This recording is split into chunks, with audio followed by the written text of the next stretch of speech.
Redeeming codes in Blox Fruits is a quick way to claim free rewards like EXP boost, in-game currency, or stat resets. The process only takes a few steps within the game, and knowing how to do it ensures you never miss out on limited time bonuses. So for that, you need to go ahead and launch your Roblox application first. Then after, log into your Roblox account. Now go ahead and launch Blox Fruits on it. Pick either Pirates or Marines. Now once you're inside the game, go ahead and tap on this gift icon that is beside the home page in the left hand side of the screen. You'll see the section of reward codes. Tap on enter code here and enter the specific code that you want to redeem.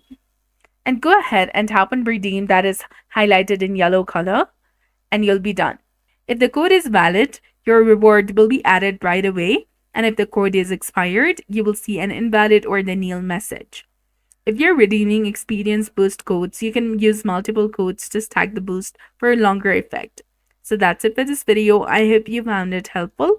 If you did, please like, share, and subscribe. Thanks for watching.